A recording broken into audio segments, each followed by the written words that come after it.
यह बूढ़ी औरत हर दिन जहर पीती थी और वो भी पूरी बोतल एक ही बार में। पीने के बाद वो खुद के लिए थोड़ा सा खाना भी बना लेती थी। अगर उसे पीने नहीं दिया जाता तो वह खाना पीना छोड़ देती थी। मजबूर होकर उसके बेटे उसकी बात मान लेते और उसे रोज जहर पीने देते। लेकिन इसके बाद जो हुआ उसे किसी ने नहीं सोचा था। जहर पीने के बाद वो औरत जैसे किसी जंगली जानवर में बदल जाती। कुछ ही मिनटों में पूरा चिकन अकेले खा जाती थी। ये देखकर बड़ी बहू भी हंसे बिना नहीं रह पाई। लेकिन उन्हें नहीं पता था कि बूढ़ी औरत के शरीर में कुछ भयानक बदल रहा था। एक दिन बड़ा बेटा उसके बालों में कंघी कर रहा था तो उसके बाल झड़ झड़ कर गिरने लगे। तीसरे बेटे ने उसकी पीठ दबाने की कोशिश की पर उसका शरीर इतना सख्त हो गया था जैसे पत्थर हो। रात को वो औरत अचानक चौंबे की तरह उठी और अपने पोती के पीछे भागने लगी। पोती हंसते हुए समझी कि दादी उसके साथ छुपन छुपाई का खेल खेल रही है।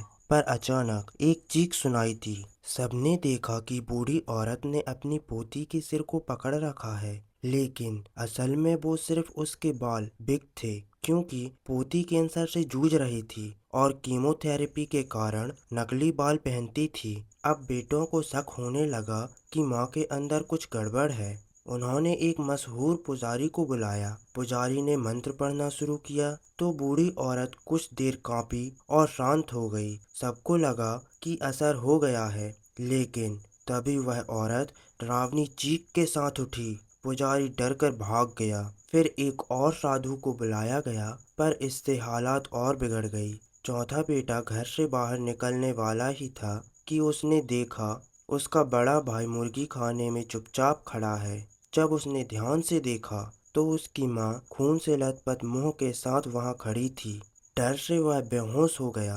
तभी उसकी नींद खुली। असल में वह एक सपना था, लेकिन क्या सच में वो सपना था? अगले दिन तीसरे बेटे ने देखा कि माँ अकेली मुर्गी खाने में बैठी है। वो मुस्कुराते हुए पास गया, लेकिन जब उसने उसका चेहरा देखा तो उसके पैर कांप गए। उसने भाइयों को समझाया कि माँ को कहीं सुरक्षित जगह भेज देना चाहिए, पर दूसरे बेटे ने इसे माँ का अपमान कहकर मना कर दिया।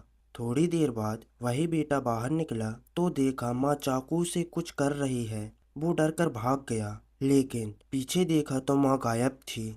अगले दिन सबने देखा कि छोटी लड़की गायब हो गई है। ढूंढते हुए सबने पाया कि बूढ़ी औरत अपनी पोती का गला दबा रही थी। हालांकि पोती बच गई, लेकिन ये सब देखकर गांव वाले डर गए। गांव के लोगों ने एक तांत्रिक को बुलाया, जिसने कहा कि यह औरत शैतान का वास है और अगर पूर्णिमा से पहले से खत्म नहीं किया गया तो पूरा गांव नष्ट हो जाएगा। बेटों ने फैसला किया कि वे माँ को कुएं में ढकेल देंगे, पर जब वो ऐसा करने गए माँ खुद ही कूद गई ताकि बेटे पाप से बच जाएं। लेकिन जब वे शव लेने पहुंचे तो देखा कि वह फिर से जिंदा खड़ी है। गांव वाले डर कर उसे बांधकर जलाने की तैयारी करने लगे। टीवी वाले भी लाइव प्रसारण करने के लिए वहां पर पहुंच गए।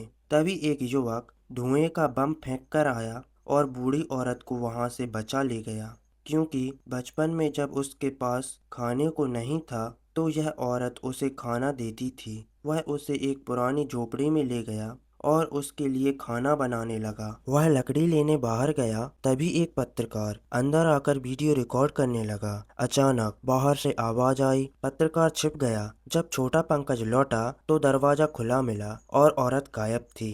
बस एक पतीला खिचड़ी का रखा था, पर हैरानी की बात यह थी कि वहां लकड़ी जली ही नहीं थी। छोटा पंकज और बेटे सबको वही खिचड़ी खिलाई।